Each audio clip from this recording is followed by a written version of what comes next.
En el libro de los Hebreos, en el Nuevo Testamento, en el capítulo 1, encontramos estas palabras escritas hace 2000 años.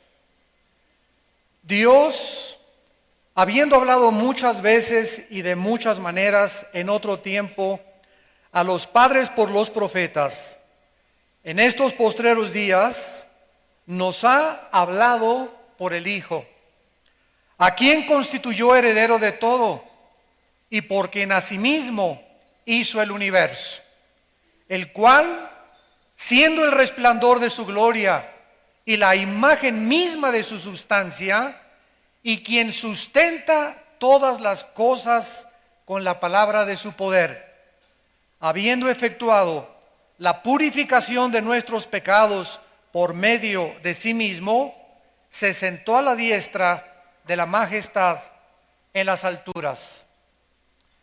Hace aproximadamente un siglo, uno de los más grandes ateos, Friedrich Nietzsche, alemán, que influyó el fascismo, el nazismo y el comunismo, y este hombre influenciado también por otro hombre llamado Carlos Darwin, comenzaron a enseñar el racismo, que se podía crear una super raza y que todos los de piel morena o oscura tendrían que ser eliminados, porque de acuerdo a Carlos Darwin, que fue el racista más grande del siglo pasado, o que influyó por lo menos en la mayor parte de los pensamientos y las ideologías, estableció esto, que tarde o temprano la raza blanca tendría que conquistar a los de raza morena o oscura. Este hombre, Friedrich Nietzsche, asentó en uno de sus libros que el perdón, la humildad y la mansedumbre eran virtudes de los hombres débiles, que no se podía dentro del ateísmo tolerar estas virtudes porque Jesucristo había perdido la batalla al dejarse haber crucificado. Es interesante que todo el siglo XX se caracterizó por el más grande número de ateos de toda la historia, porque antes del siglo XX los más grandes físicos matemáticos, astrofísicos, como Isaac Newton, que estableció las leyes de la gravitación, Blaise Pascal, Louis Pasteur, Faraday, eran cristianos y escribieron libros de comentarios acerca de cómo ellos habían encontrado al Hijo de Dios. Pero el siglo XX se caracterizó por una tecnología insuperable, por avances científicos como jamás en 18 siglos se habían alcanzado, y ensoberbeció al ser humano, y las influencias y las ideologías ateas permearon todas las universidades, no solamente de Europa, sino de Estados Unidos. Por ejemplo, en Estados Unidos, la Universidad de Harvard, Princeton y Yale fueron fundadas por pastores para entrenar a pastores y misioneros. Y ahora son los estandartes y los iconos más grandes del ateísmo, de la pornografía, de todo aquello que es anticristiano y antisemitismo. Es interesante que hace algunas semanas se juntaron la mayor parte de todos los presidentes del mundo para poder celebrar y enterrar a un hombre en Sudáfrica llamado Nelson Mandela. ¿Qué fue lo que caracterizó a este hombre, que es el único del siglo XX que ha destacado? Desde tiempos de Abraham Lincoln, de Winston Churchill y de los grandes políticos y estadistas, nunca había habido un hombre que hubiera impactado tanto al mundo, porque este hombre aprendió la virtud que Jesucristo nos vino a enseñar, que fue perdonar, que es el testimonio que ustedes acaban de escuchar. Lo contrario, la antítesis de las tesis de Nietzsche son las que encontramos en la Biblia. Y todos nosotros tenemos como seres humanos la oportunidad de poder escoger en la vida amargarnos, guardar el resentimiento, odiar o simplemente perdonar y dejar libres a las personas que nos han lastimado y que nos han hecho daño. Y esto es lo que Jesucristo nos vino a enseñar cuando en una cruz, antes de morir, después de haber sanado, echado demonios, habiendo hecho tantos bienes a la humanidad, moría solo, abandonado en la cruz, con su madre, 2 mujeres y un solo apóstol, Juan, diciendo antes de morir: Padre, perdónalos, porque no saben lo que están haciendo. Este es el testimonio del hombre más grande de toda la historia. Es tan grande el impacto de Cristo que dividió la historia. Hace algunos meses tuve un debate en una radiofusora con un ateo, y este hombre se atrevió inclusive a decir y afirmar: es que ni siquiera Cristo apareció en la historia, es algo que inventaron los cristianos. Yo le pregunté a este ateo: perdón, ¿qué día es hoy?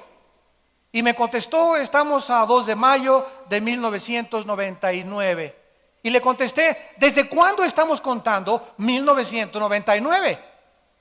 Y comenzó a dar de vueltas con su cabeza y dijo, casi tosiendo y de una forma avergonzada, casi rojo: desde que Cristo nació.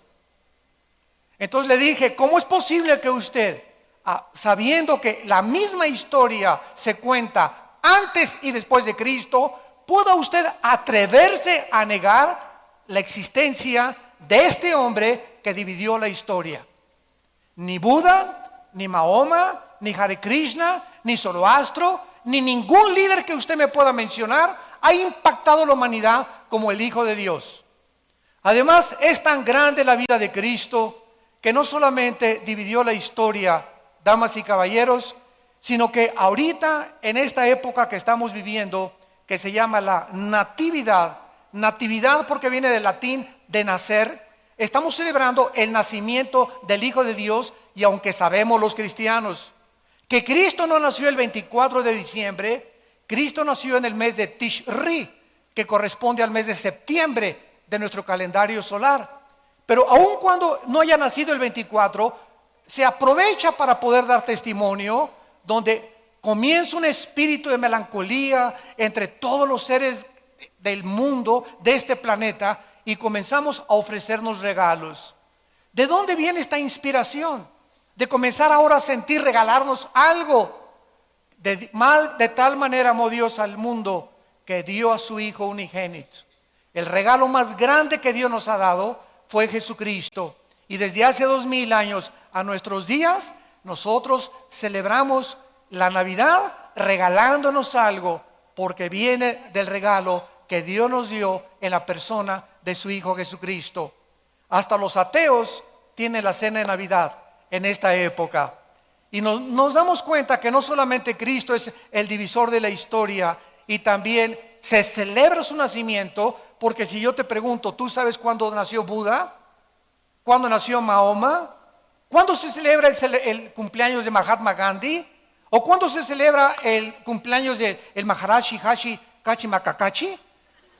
¿O cuándo se celebran los cumpleaños de todos estos supuestos, o del Dalai Lama, líderes religiosos? Nadie sabe.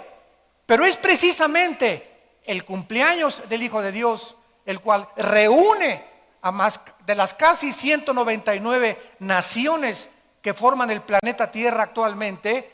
Comenzamos nosotros a celebrar, a dejar de trabajar, y se da vacaciones a todo el mundo. Pero también celebramos su muerte y resurrección en la famosa Semana Santa. Todo el mundo deja de trabajar, los ateos también dejan de trabajar, los ateos empresarios les dan a sus trabajadores vacaciones, porque en Semana Santa celebramos la muerte del Hijo de Dios. Qué impactante es poder descubrir la vida de Cristo, no en el Código Da Vinci, no en las películas, no en las historietas que llenan las bibliotecas en miles de volúmenes en el mundo, sino que hay un libro, y es el único libro en el cual podemos nosotros verdaderamente descubrir la vida de Jesucristo, porque fuera de la Biblia, cualquier información que tú tengas de la persona de Dios o de Jesucristo es una deformación de su carácter. Solo las Sagradas Escrituras nos revelan verdaderamente quién fue el Hijo de Dios. Y veamos en primer lugar que Cristo es la única persona en la historia, independientemente de lo que ya hemos mencionado, que antes de que Él naciera, siglos antes de que Él naciera, se profetizó no solamente el lugar donde iba a nacer, quién sería su madre, cómo sería su vida y su ministerio, su rechazo, su muerte y su resurrección.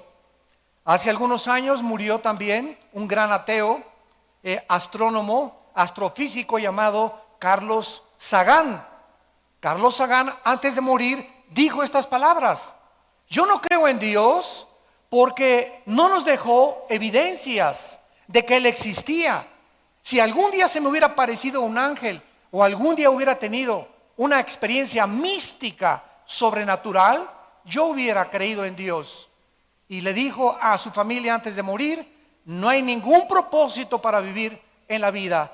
Muero en la total desesperanza y angustia, porque el único propósito se encuentra el que le podamos dar nosotros a nuestra propia vida. Qué triste que Carlos Sagan nunca haya oído a un antecesor de él llamado Blaise Pascal, que también fue un gran físico matemático.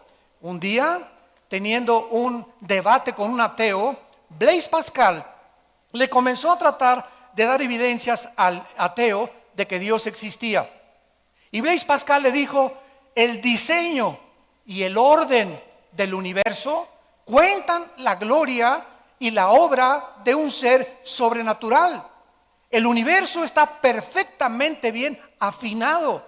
La rotación de la Tierra sobre su eje de 23 grados y medio, las vueltas de la Tierra alrededor del Sol, las órbitas elípticas y las órbitas de los planetas, y quién está deteniendo que se estrellen galaxias contra otras galaxias, que de acuerdo a Newton es la ley de la gravitación que existe en el universo.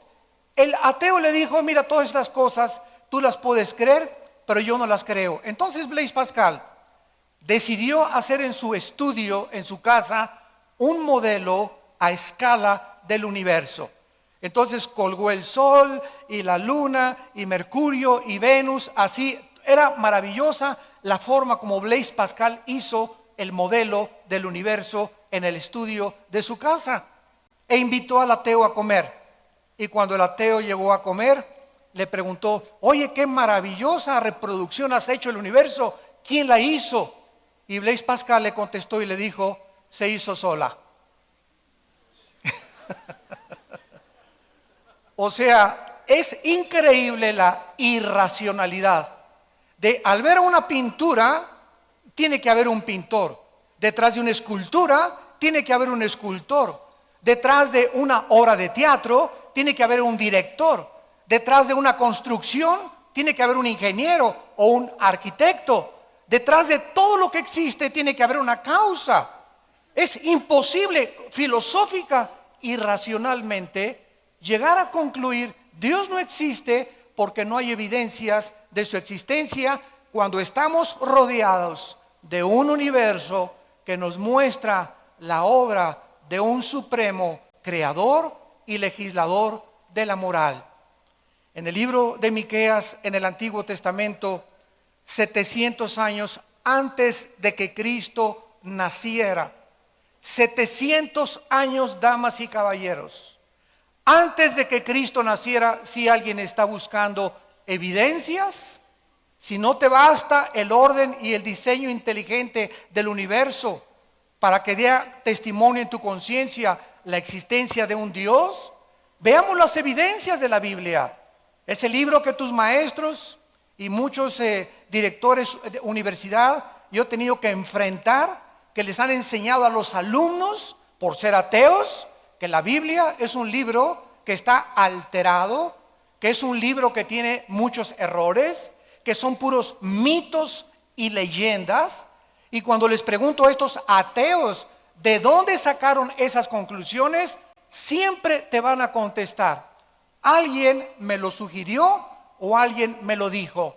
Nunca ellos han venido por su propia voluntad a escudriñar y a decirle a Dios: si existes, quiero comenzar a leer la Biblia y con una mente despejada y honesta examinar, oh Dios, si las evidencias que este libro me dan, que tú eres una persona real y que quieres tener contacto conmigo, yo me caigo de rodillas y te entregaré mi vida.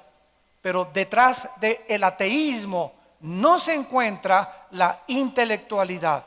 No es verdad que por falta de evidencias Carlos Sagan y Friedrich Nietzsche y Ingersoll y Jean-Paul Sartre y Christopher Hitchens, el último ateo que acaba de morir inglés, y Samuel Bennett y Samuel Harris y todos estos ateos, no es verdad que por la intelectualidad no hayan creído en Dios. Detrás del ateísmo se encuentran problemas morales. El 90% de los ateos son personas amargadas contra alguien que no existe. Esto es ridículo. Están enojadas contra alguien que no existe. Como dijo el creador de la cadena de televisión más grande del siglo XX, CNN. Ted Turner, el dueño, se murió su hermana de 17 años de cáncer. Él iba a una iglesia bautista y oró para que Dios la sanara. Ella no se sanó y se murió, y él dijo: Dios no existe. Y durante toda su vida vivió amargado y se volvió un ateo, y sigue profesando ser ateo porque acaba de escribir los 10 mandamientos de Ted Turner. Y así vemos que detrás de todas estas falsas ideologías se encuentran la sensibilidad y las emociones de hombres que han sido afectados y que no han podido explicar, y escondiéndose detrás de un intelecto totalmente falso. Cuando venimos a la Biblia, dice en Miqueas 5, versículo 2, hablando 700 años antes de que Cristo naciera, ¿dónde iba a nacer Jesucristo? Pero tú, Belén Éfrata, pequeña para estar entre las familias de Judá, de ti me saldrá el que será Señor en Israel, y sus salidas son desde el principio, desde los días de la eternidad. 2 profecías encontramos aquí. Una, Cristo nacería en una aldea llamada Belén de Éfrata. La palabra Belén significa en el hebreo la casa del pan. En otras palabras, el Mesías, el Salvador, el que vendría a alimentar nuestra vida, nacería donde se produce el pan, porque a él se le llamó el pan de vida. Y vemos también que en este versículo Cristo es retratado como eterno. Sus salidas son desde el principio. Cuando Dios hizo los cielos y la tierra, Cristo existía con el Padre. Cuando nació en Belén, simplemente tomó un cuerpo humano, pero él ya existía con anterioridad. En segundo lugar, en Isaías capítulo 7, versículo 14, se describe hace 750 años quién sería su mamá. Oye, jamás se dijo dónde iban a ser Buda, jamás se dijo dónde iban a ser Zoroastro, jamás hay un escrito que diga dónde iban a ser Mahoma, mucho menos quiénes iban a ser sus padres, mucho menos los detalles, con los siglos de anticipación que la Biblia pudo escribir y profetizar la vida futura del Hijo de Dios. Dice Isaías 7:14, por tanto el Señor mismo les dará señal. He aquí que la Virgen concebirá y darás a luz un hijo y llamarás su nombre Emmanuel. La palabra Emmanuel significa Dios con nosotros. Damas y caballeros, ¿cómo es posible que una virgen pueda parir? Si es virgen es porque no ha tenido relaciones, esto es normal. Entonces aquí había una aparente contradicción.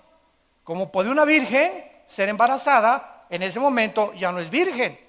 Entonces aquí está diciendo que la virgen iba a parir a un niño. Cuando nosotros estudiamos la genética, descubrimos que en 1860 Gregorio Mendel por primera vez descubre las leyes de la herencia.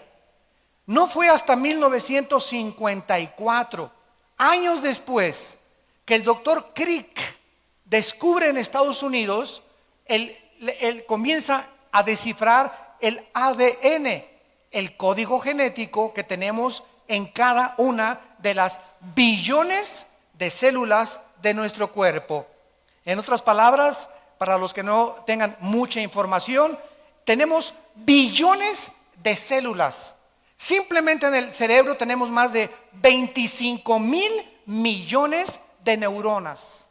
Para que nos demos una ligera idea de la creación de Dios, en cada una de las billones de células que forman el cuerpo humano se encuentra un software, se encuentra un disco, se encuentra una información codificada. Y en cada célula de nuestro cuerpo, en el ADN, se encuentra toda la información de cómo eres tú y de cómo soy yo. El color de pelo, la estatura, color de piel, tu hígado, tu estómago, todo está codificado ahí dentro de cada una de las células. La Biblia dice que todos nosotros, Romanos 5:12, fuimos infectados desde hace 2000 años por una enfermedad que William Shakespeare le llamó el defecto trágico. Carlos Marx le llamó la lucha de clases. Sigmund Freud, el medio ambiente y la sexualidad infantil. La Biblia le llama pecado. Este pecado, esta maldad con la cual tú y con la cual yo nacimos, viene de herencia.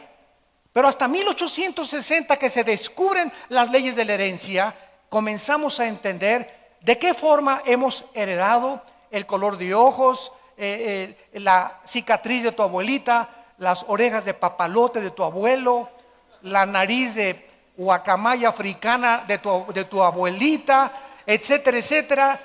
Comenzamos a entender que hay algo que se transmite de generación en generación. Bueno, la Biblia nos dice que somos espíritu, que somos alma y vivimos dentro de un cuerpo. Somos espíritu, tenemos un alma, vivimos dentro de un cuerpo.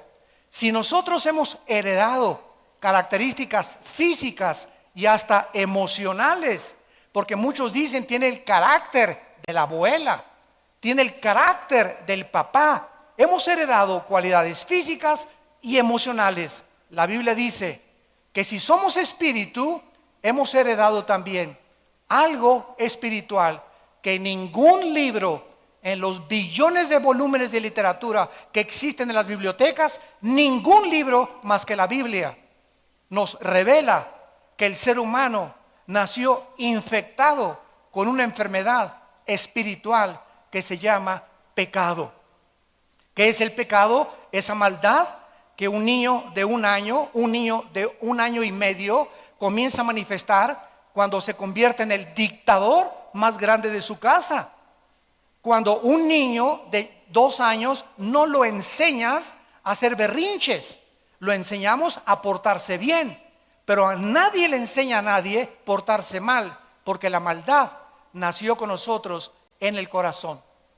Entonces, esta maravillosa revelación de la Biblia nos muestra que cuando María y José estaban comprometidos, no podían los dos tener relaciones sexuales.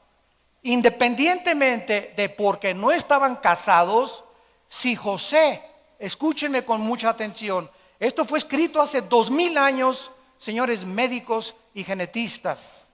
Si José hubiera tenido relaciones sexuales con María, Cristo no hubiera podido nacer sin pecado. Y Dios tenía que tomar un cuerpo humano, pero al mismo tiempo identificarse con la raza humana, porque el pecado está en nosotros, pero al mismo tiempo Dios tenía que ser Dios en la carne. ¿Qué sucedió cuando nació María y José? Que Dios cambió completamente la genética de los seres humanos. Dice el Evangelio de Mateo, capítulo 1, versículo 18. El nacimiento de Jesucristo fue así. Estando desposada María, su madre, con José, desposados, o sea, estaban comprometidos, no se habían casado. Antes que se juntaran, se halló que había concebido del Espíritu Santo. En otras palabras, la genética nos enseña que el varón tiene dos cromosomas, una Y, otra X. La mujer tiene dos cromosomas XX. Cuando el óvulo de mi mamá fue penetrado por el esperma de mi padre, el esperma que penetró el óvulo de mi madre fue el Y, porque el cromosoma Y es el que determina el género masculino. Tú eres hombre porque el óvulo de tu madre fue ovulado por un esperma Y. Cuando entra un esperma X, nace mujer.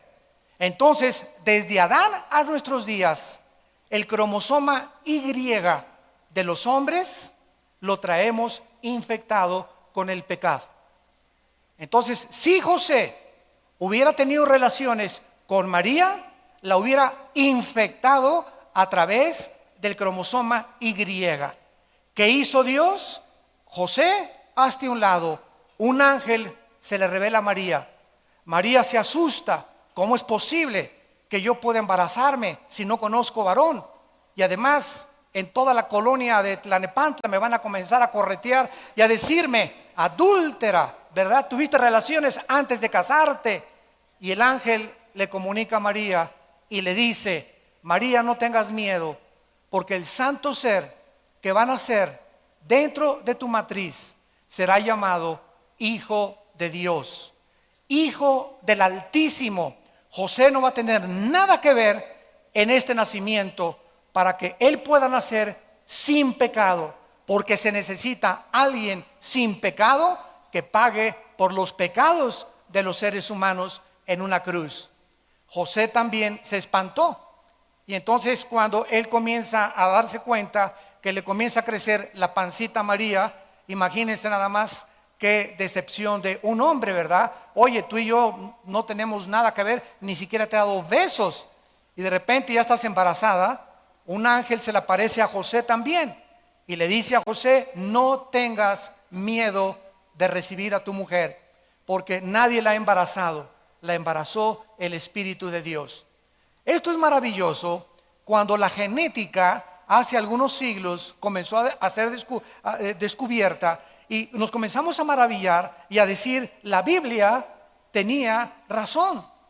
Hechos científicos, químicos, arqueológicos, antropológicos, psicológicos, físicos, matemáticos, biológicos, que apenas han comenzado a descubrirse. La Biblia es más antigua y más moderna que el periódico de mañana en la mañana. Esta inspiración de la Biblia, estas profecías nos hablan que el autor no pudo ser el ser humano. Y como es el único libro que nos revela verdades absolutas, es el libro más controvertido, más atacado, más desechado y más calumniado de todos los libros que existen religiosos. Nunca se han preguntado por qué los grupos de rock satánicos, como Judas Priest, como los Rolling Stones, siempre se pintan el 666. ¿Por qué no el 555 o el 333? ¿Por qué los pentagramas de los ritos satánicos usan el 666? ¿De dónde salió este número? De Apocalipsis capítulo 13. Va a ser el número con que el anticristo va a gobernar a las personas cuando él haga su aparición en Europa y el Medio Oriente. Oye, ¿y por qué este hombre Marilyn Manson, verdad, que dijo que él era hijo de Satanás, cuando predica, la Biblia la agarra en sus presentaciones, la muerde, agarra un pollo, le arranca las plumas al pollo, agarra la sangre del pollo y escupe en la Biblia. ¿Por qué tiene que ser la Biblia? ¿Por qué no el Corán? ¿Por qué no el Mahanivana Sutta? ¿Por qué no el Tripitaka de Buda? ¿Por qué no otros libros? ¿Por qué tiene que ser la Biblia el objeto del odio en las películas? ¿Por qué los cristianos? ¿Por qué Cristo es a cada momento Jesus Christ? ¿No se han fijado? Todo mundo, hasta los ateos en Estados Unidos y en Europa, cuando algo pasa, Jesus, o oh my God, oh mi Dios. Oye, pero si tú eres ateo, expresiones que no nos preguntamos, está arraigado en la conciencia del ser humano. Entonces, ¿por qué este ataque contra la Biblia? ¿Por qué a Madonna? Cuando le preguntaron que por qué traía tantos crucifijos colgando en sus blusas, si era religiosa, y Madonna contestó: no, no soy religiosa, simplemente me gusta traer hombres desnudos junto conmigo. ¿Por qué tiene que ser Cristo y por qué tiene que ser el objeto de Lady Gaga? Cristo, el ataque de sus canciones. ¿Por qué ningún otro religioso, ningún otro líder? ¿Por qué Él es? Porque la Biblia nos muestra que Él es el camino, la verdad y la vida. Por eso nada más.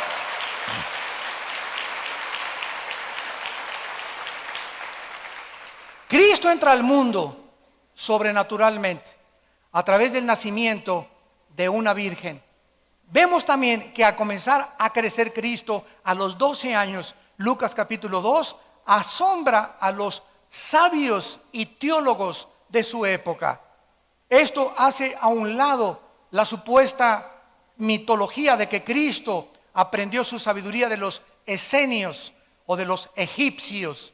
Él a los 12 años ya comienza a confundir la sabiduría de los seres humanos. Cristo hasta los 30 años trabaja como carpintero con su padre José. Y exactamente a los 30 años de edad, esto es maravilloso también, vamos a ver por qué a los 30. A los 30 años de edad, Cristo llega al río Jordán. Y su primo hermano, hijo de Elizabeth, la media hermana de la Virgen María, estaba bautizando, porque 6 meses antes de que Cristo hiciera su aparición al mundo, Juan el Bautista fue enviado para preparar el camino de su primo hermano Jesucristo. Entonces, al estar bautizando Juan el Bautista en el río Jordán, Cristo se acerca y le dice a Juan: bautízame. Juan le dice: ¿cómo es posible? Pero si lo reconoce inmediatamente, tú eres el Mesías. ¿Cómo te voy a bautizar si no hay pecado en ti?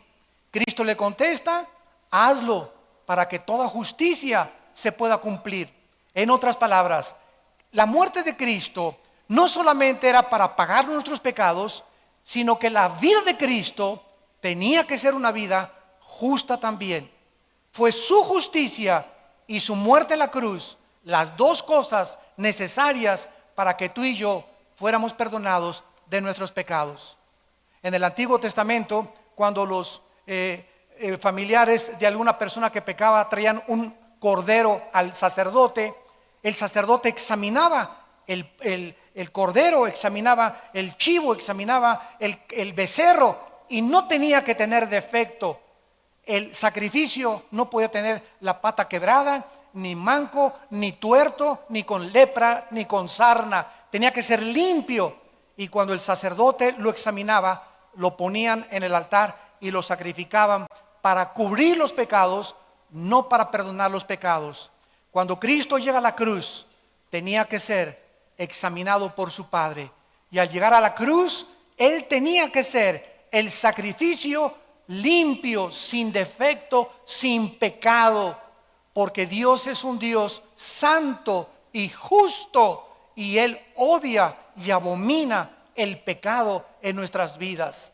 Entonces Cristo tenía que llegar a la cruz con una justicia absolutamente impecable.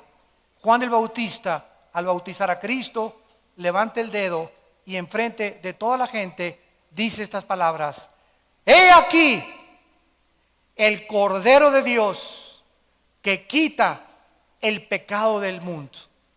Todos estos judíos inmediatamente voltearon sus ojos hacia la Torá, hacia el Antiguo Testamento, donde el Cordero era, y no entendían el símbolo de aquel Cordero perfecto de Dios que limpiaría con su sangre nuestros pecados. Entonces Cristo es presentado al mundo por su primo Juan el Bautista como el Cordero de Dios. Cristo sale del río Jordán y comienza a reclutar a 12 hombres. 12 hombres para desayunar con ellos, comer con ellos, cenar con ellos y viajar con ellos. Y en 3 años y medio transmitirles a ellos los secretos del mundo espiritual que los apóstoles, cuando muere Cristo y asciende al cielo, escriben la Biblia, el Nuevo Testamento, y nos dejan el Nuevo Testamento escrito por los apóstoles que vivieron con Cristo desde el bautismo hasta su ascensión, como una regla, como un parámetro para que supiéramos nosotros cómo ser esposo, cómo educar a nuestros hijos, cómo administrar mi empresa, cómo controlar mis finanzas, cómo gobernar civilmente, cómo ser presidente, cómo ser gobernador. Aquí se encuentra en la Biblia los secretos de la vida espiritual. Y si tú eres una persona que tienes un doctorado en ciencias políticas, o eres un gran político, o eres un gran empresario como Ted Turner, que has subido al éxito del dinero y de la fama y no tienes a Cristo en tu vida, dice la Biblia, eres una pobre criatura, desventurada, ciega y desnuda delante de Dios. Naciste en las tinieblas, nunca conociste las tinieblas y regresarás a las tinieblas. Y cuando te entierren, ni tu perro te va a ladrar.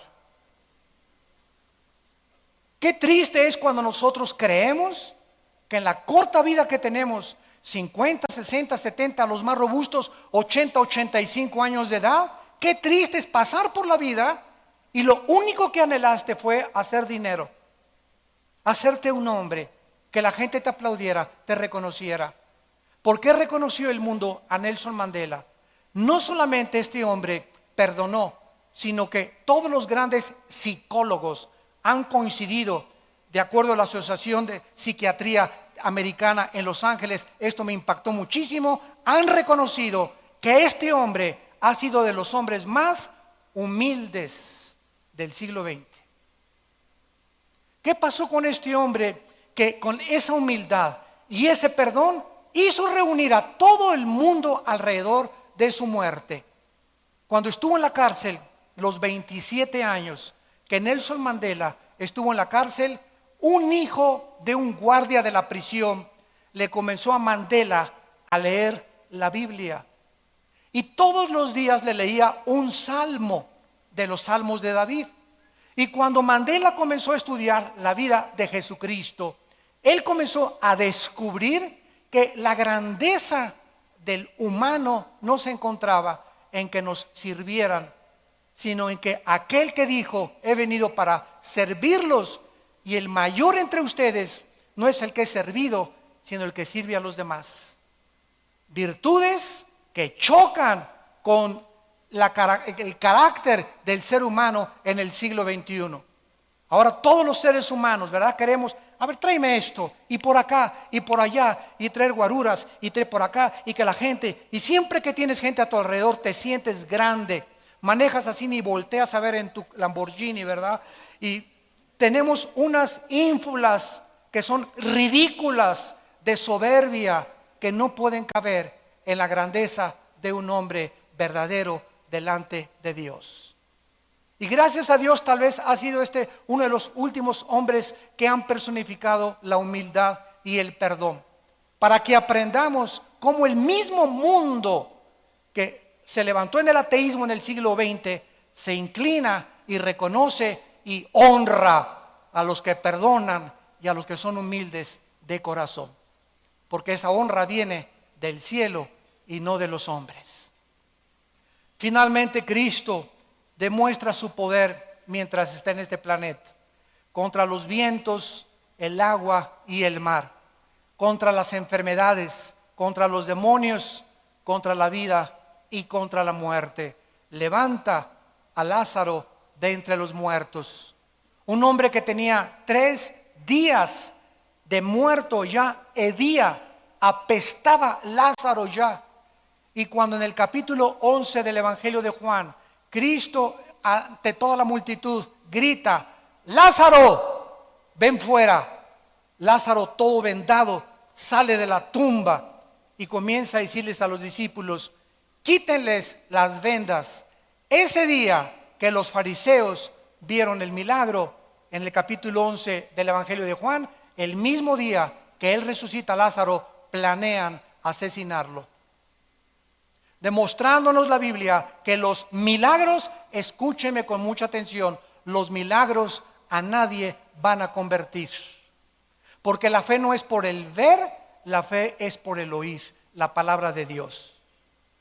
Yo he visto personas que me dicen: si veo ahorita un paralítico levantarse la silla de ruedas, me voy a convertir. No es cierto.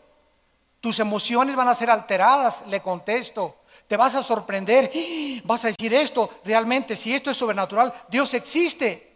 ¿Y cuánto tiempo te va a durar esas emociones? ¿Cuánto tiempo te vas a maravillar? A los 3-4 días vas a seguir en tu misma vida. Pero la palabra de Dios, la Biblia, que fue escogida por el Espíritu Santo para transformar nuestra vida interior, al entrar a tu espíritu, ella es la que te hace nacer de nuevo, no los milagros. Y Dios sigue haciendo milagros, y gracias a Dios por los milagros. Pero cuídense cuando ustedes siguen a los milagreros o a los supuestos sanadores para creer y confirmar que su fe va a ser fortalecida, porque la fe es fortalecida por la palabra de Dios. Es por el oír y no por ver. No es por vista ni por lo que experimentemos místicamente, sino por lo que la palabra de Dios dice claramente. Finalmente Cristo llega a la antesala de la muerte. Los que tengan su Biblia en Mateo capítulo 26, encontramos el huerto de Getsemaní. Cristo llega al huerto de Getsemaní, la antesala de su muerte. ¿Qué pasa en el huerto de Getsemaní? ¿Qué sucedió en el huerto de Getsemaní tan profundamente espiritual que hasta la fecha, 2000 años después, muy pocos teólogos han podido ponerse de acuerdo en el fenómeno que se llevó a cabo en el huerto de Getsemaní? Cristo se encuentra la víspera de su muerte. Escuchen, Él sabía la hora, el día, los minutos y los segundos y el año en que lo iban a capturar y en que iba a morir. Cristo era omnisciente, conocía todo con anticipación. Si no hubiera así, no hubiera celebrado la última cena. ¿Quién le dijo que era la última cena y que al otro día ya no iba a ver a sus discípulos más que cuando Él resucitara? Y en la última cena les dijo a los discípulos: este pan y este vino que estamos participando y comiendo ahorita, no lo volveremos a comer juntos hasta cuando venga mi reino. Prometiéndoles a los discípulos que esta vida iba a pasar y que nos vamos a juntar con Él, todos aquellos que hemos puesto nuestra fe en el Hijo de Dios, cuando resucitemos de entre los muertos. Entonces Cristo celebra la última cena sabiendo que en los pocos minutos, al salir de la cena, Judas Iscariote saldría con los fariseos y lo venderían por 30 miserables monedas de plata. Dice Mateo capítulo 26, versículo 36. Entonces llegó Jesús con ellos a un lugar que se llama Getsemaní. La palabra Getsemaní significa aceite prensado. Aceite prensado. Y dijo a sus discípulos: siéntense aquí, entre tanto que voy allí y oro. Y tomando a Pedro y a los 2 hijos de Zebedeo, comenzó a entristecerse y a angustiarse en gran manera. Entonces Jesús les dijo: mi alma está muy triste hasta la muerte. Quédense aquí y velen conmigo. Yendo un poco adelante, se postró sobre su rostro y orando dijo: Padre mío, si es posible, pasa de mí esta copa, pero no sea como yo quiero, sino como tú. Vemos nosotros en Getsemaní, en la antesala de la muerte, que se llevó a cabo un fenómeno médico tremendo que se llama hematohidrosis, en el idioma científico, hematohidrosis. La sangre comienza a salir de los poros del Hijo de Dios. Qué presión tan profunda él experimentó en esos momentos, espiritualmente hablando, desde luego, que hizo que la sangre, el corazón, bombeara con tal fuerza su sangre que se saliera a través de sus glándulas sudoríparas. El páncreas, de acuerdo a los médicos, promueve el aumento de las lisoginasas que se derraman en el torrente sanguíneo, diluyendo el cemento endotelial que produce el paso de la sangre a través de los capilares cuando se mezcla con el sudor. Es el sangrado hacia las glándulas sudoríparas. Aquí se establece, damas y caballeros, el principio más grande del Evangelio de Jesucristo. Padre, le dice Jesús a su Padre celestial, no hay una manera diferente en la que los hombres sean salvados. ¿No les podrías decir cada quien siga su propia religión, porque todas las religiones conducen a Dios, como dijo el gurú? ¿No es posible que cada quien se porte bien y al final todos nos vemos contigo, Padre Santo, al cambio que tú eres bueno y misericordioso? ¿No hay manera que mejor mandes a un arcángel o que te les aparezcas y les digas ¡bu! En la noche? Se van a condenar, hay un infierno, arrepiéntanse. No hay otra manera. Y la respuesta en el cielo fue no. Sin derramamiento de sangre, Hebreos 9:22, no hay remisión de pecados. ¿Por qué?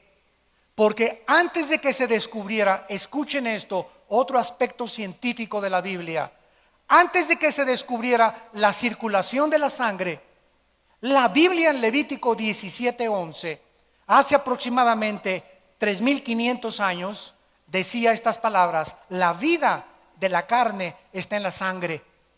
Y la palabra vida en el hebreo es nepej, que se tradujo alma.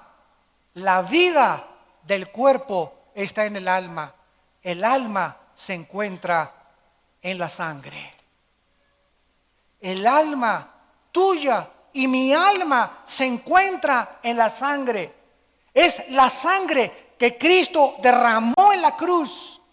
¿Qué fue lo que Cristo derramó en la cruz? Su sangre. ¿Qué Cristo derramó en la cruz? Su vida, porque su vida estaba en la sangre. No podía haber una gota de sangre en el cuerpo de Cristo en la cruz. Tenía su vida que ser completamente vaciada. Cuando el centurión le atraviesa el costado a Cristo, dice el apóstol Juan, salió una gota de agua mezclada con sangre.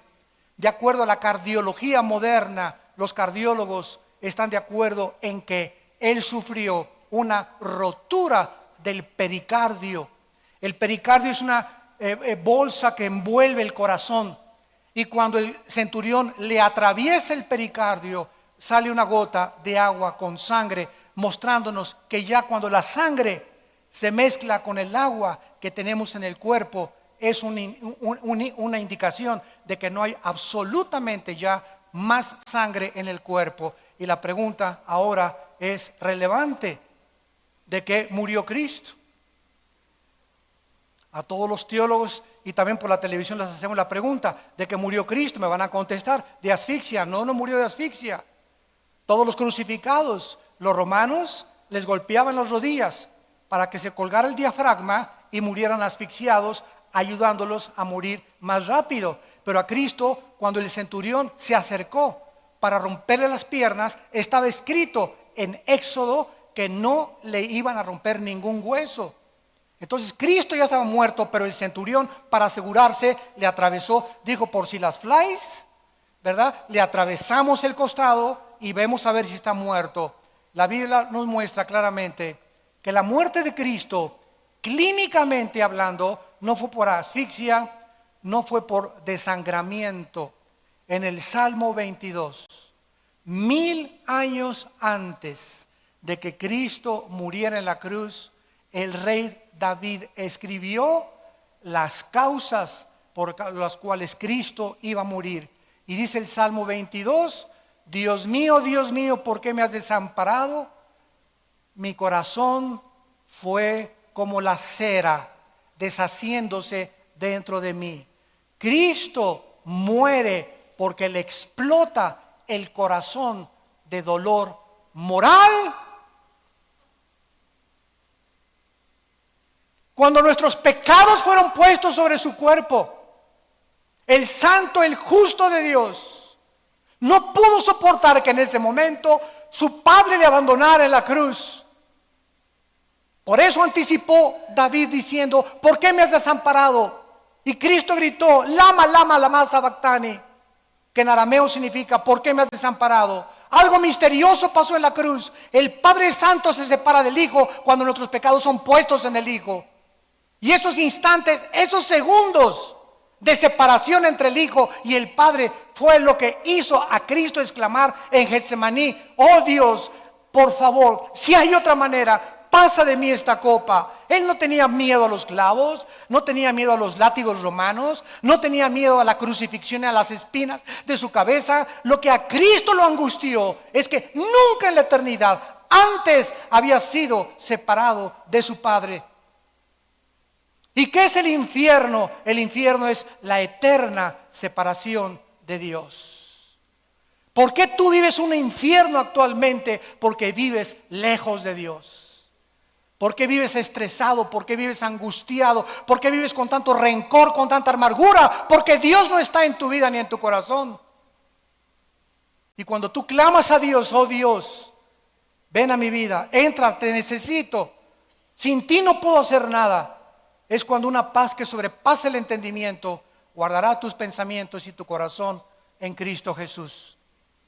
Cristo es arrestado en el huerto de Getsemaní por Judas y los soldados y es llevado a la cruz. Lo acusan testigos falsos. Actualmente le llaman revolucionario a Cristo, primer comunista, un iluminado de todos los que ha habido, maestro de moral, que tenía de amante a María Magdalena. Sin embargo, la Biblia nos muestra que Él es el principio de todas las cosas. Porque Dios, habiendo hablado muchas veces, de muchas formas, en otros tiempos, por los profetas, la última palabra de Dios a nosotros, de hace 2000 años para acá, es Jesucristo. Y Jesucristo nos dice, yo soy la resurrección y la vida, porque a los 3 días se levanta de entre los muertos. Se aparecen 2 ángeles que mueven la piedra. Llegan los discípulos y no encuentran el cuerpo de Cristo. Si tú vas ahorita, ahí está la tumba de Buda y la puedes visitar la tumba de Mahoma, puedes visitar la tumba de Mahatma Gandhi, de Nelson Mandela, de un papa, de una virgen, del que tú quieras, pero la tumba de Cristo está vacía. No vive, ya no está ahí, Él vive por los siglos de los siglos. Él vive.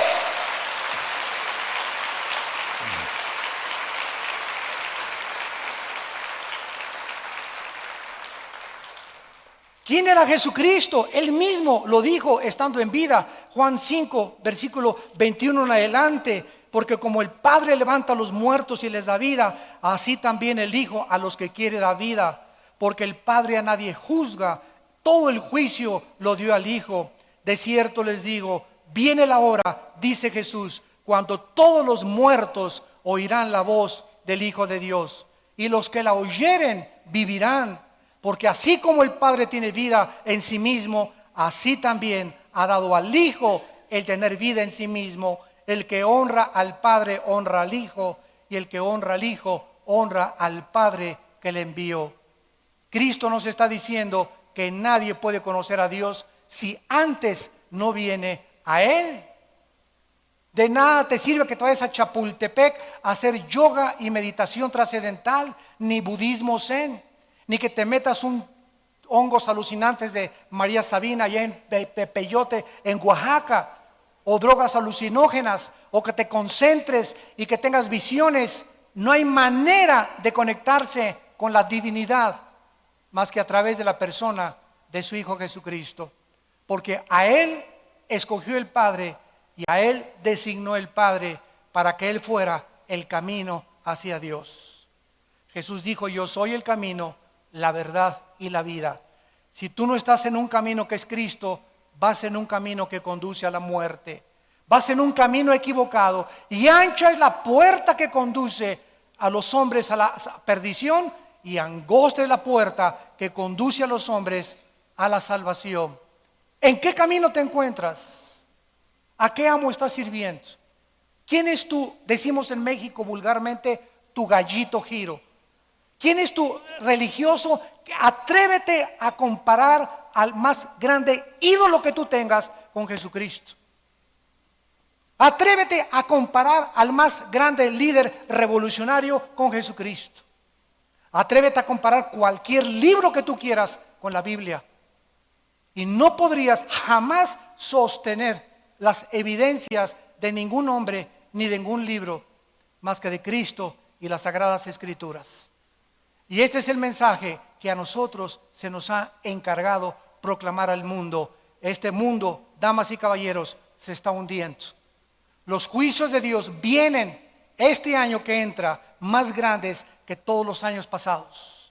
Más tsunamis, más huracanes, más tornados, más fenómenos en el espacio, más meteoros cayendo contra la tierra, más cosas que sobrevendrán causando pánico. La gente vivirá más insegura, más desesperanzada, tratando de guardar dinero debajo de su colchón y en el banco, y comprando petrobonos para asegurarse el futuro que está en las manos de Dios, no de tu dinero ni de los bancos, donde el orín y la polilla corrompen. Es Jesús el que nos llama ahora al arrepentimiento, a que vengamos a una cruz, a que le entregues tu vida en esta mañana, te arrepientas de tus pecados y entiendas que separado de Él nunca nada podrás hacer. Les pido que por unos instantes inclinen su cabeza. Y así, con tu rostro inclinado,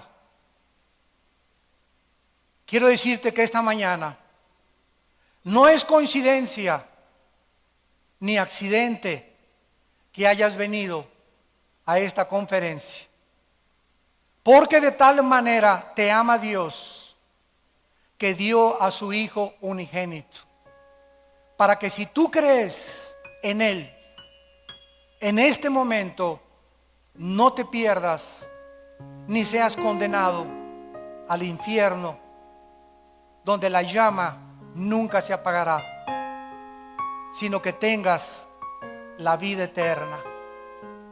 La Biblia dice que somos agentes morales, responsables de nuestras acciones, y cada decisión que tomamos en esta vida tendrá consecuencias para el bien o para el mal.